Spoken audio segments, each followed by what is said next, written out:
we can see there, this is a cyclohexene. So this is not the benzene, this is not a benzene, this is cyclo what hexene. We can see at the carbon 1 we have our hydroxy group, and under the same carbon 1 we also have a what, our methyl what group. So now we want to get the symptoms and the synthetic what equivalent of this pathway. That is how do we get about it. So the first instance is to what do? We cleave. We cleave, that is we want to break it down into into smaller fragments. For example, if you should cleave this part, we are left with what,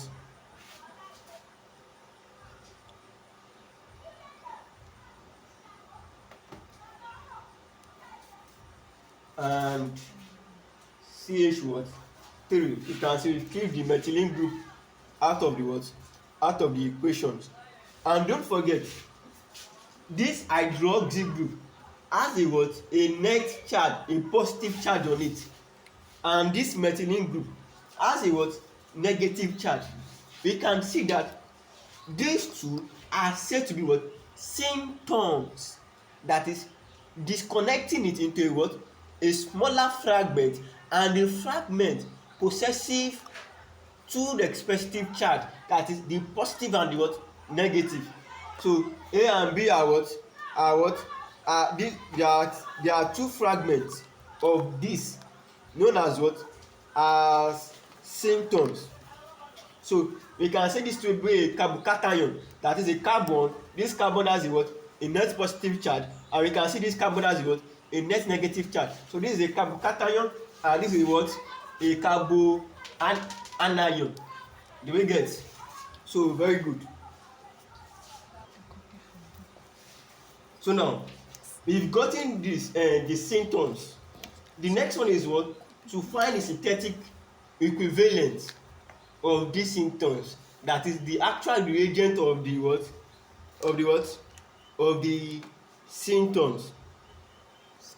The actual reagent of the synthons. So now to get the synthons for this you all know that this is carbocation. That is the synthons for this carbocation, that is the synthetic equivalent is this.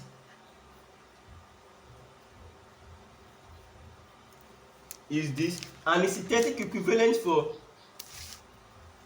for CH3 is CH3 Mg. So now this is cyclohexanone, and this is Grignard reagent. So from our basic chemistry, you should have known this, that when to convert ketone or to get a carbocation, we disconnect this double bond. We disconnect the double bond, paving way for H to comes in to form hydroxy cyclohexanone hexane, and also this carbanion. You should know that from Grignard reagent, you know that Grignard reagent is Rg. This is a symbol for Grignard reagent. That is, if you should split Grignard reagent, this and this from Grignard, when we cleave this bond, you will eventually end up having a negative charge at kill part and a positive charge the magnesium part. So from that's where we see, that is from the alkyl part of the Grignard reagent, we can see it carrying a negative charge. So that's why this have a negative charge. So with the idea of carbanion, with the idea of carbanions and carbocations, this should be a problem for you. That is, doing the to generate a carbanion and to generate a carbocation would have passed through this stage. So now this is the synthetic equivalent of these synthons. And this Grignard reagent, that is methyl magnesium, is the synthetic which is commonly known as Grignard reagent. So you can also work on what we meant by Grignard reagent. It's one of the most interesting parts when we talk about different reagents. What's the function of Grignard reagent? So this is the synthetic equivalent of what? Of this. Grignard reagent is synthetic equivalent of this carbocation. So now,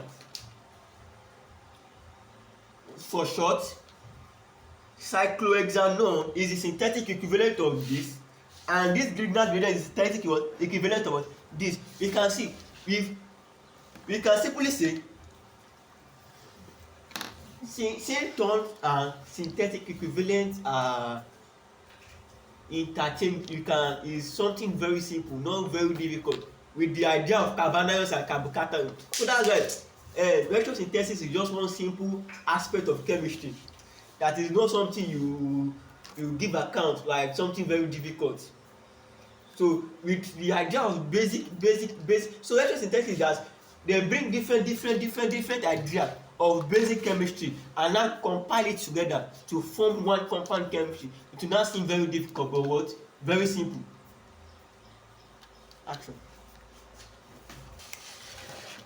So now, you can see this specific compound. We are told to find the electrosynthesis of this reaction. So now, the first thing here, we can see the bromine is said to be in auto what position. You can see the bromine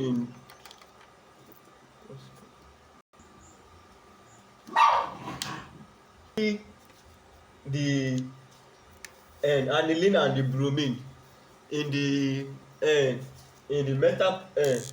meta position. You can see this is said to be auto meta, and this is when they are in same angle. We can see they are in what?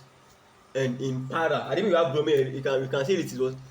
In the para position.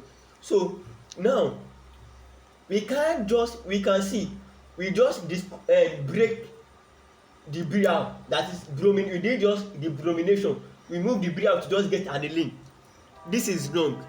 If you can remember in our first equation that we did earlier, what did we did? We convert from aniline to what? We interchange the what?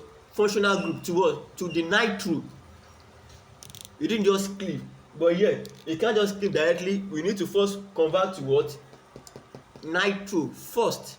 So that is, this connection is not possible in this process directly. This connection is said not to be possible here. So the thing is, we need to what? Apply FDI, that is change the functional group.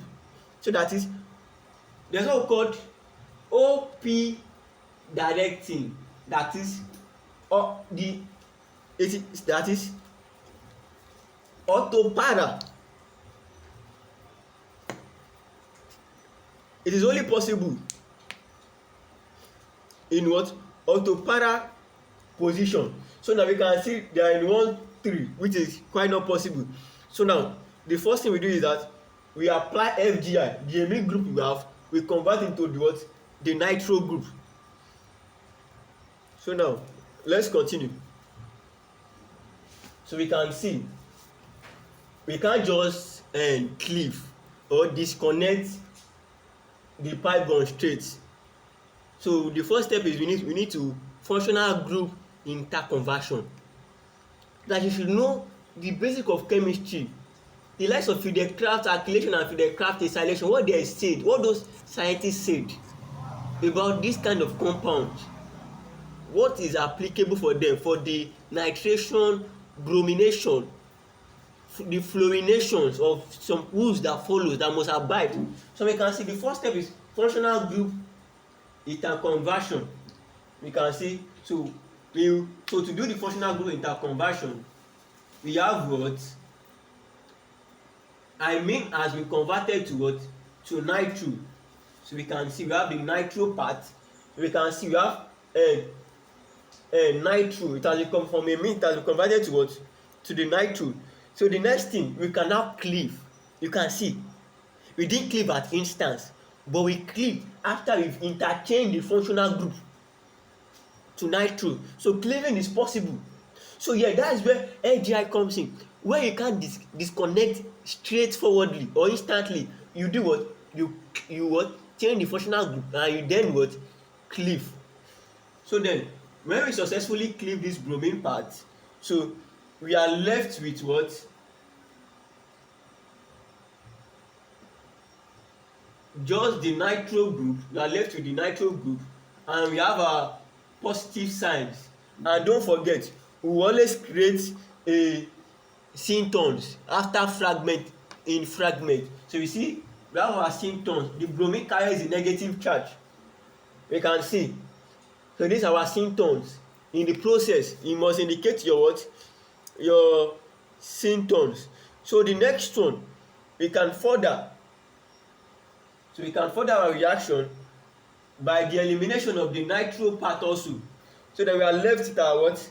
The benzene ring. So we are left with the what? Benzene ring. So we are left with the benzene ring and HNO3. So this is what, so we can see for the formation of bromaniline, for the formation of bromine aniline, the starting material is benzene and what? And our acid. We need benzene and our acid. You can the nitric acid we make use of.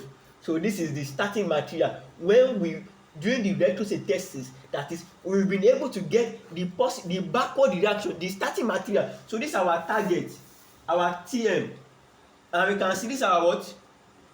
Precursors. So now we've been able to get the backward reaction. And don't forget earlier I said you must first need to understand the forward reaction before you are trying to understand the backward reaction, the electrosynthetic reaction. Understanding the backward reaction, the forward reaction first before you go back to the backward reaction. So now let's give a quick examples of the backward reaction using these two as our starting material.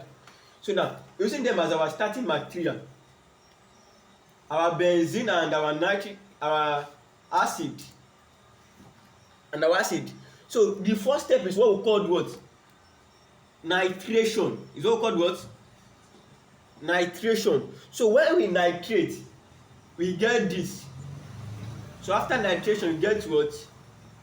Toluene.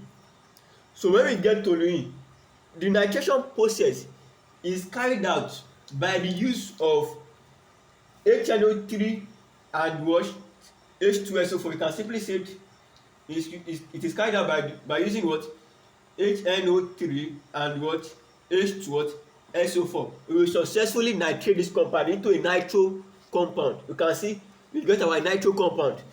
So the next thing after nitration is what? We call it what? Bromination. So this is nitration. The next step is what? Bromination. So we bromine. So what do we use in bromine? Like our Fidecraft acylation and alkylation, we make use of our catalyst, our ion catalyst, which is we make use of Br2 FeBr. So we can see the catalyst we make use of. And the next, so after we bromine, that is, there will be an addition of what? Of bromine to it. So we can see. So bromination was as in what? Successful. So the next thing is that we need to reduce this compound. That is, we reduce from nitro compound down to what? The amine compound with the aid of a reducing agent like iron ammonium chloride. So we use this to what? So that's why I said we must know the function of every reagent in what? Every reagent. Now this is a reducing reagent. So now when we reduce this, we got what? We got our amine. So we can see the forward reaction. From the forward reaction we can see we got this. We can see. So the first instance to understand electrosynthesis, learn forward reaction and learn what? Backward what? Reaction. Are we good to go?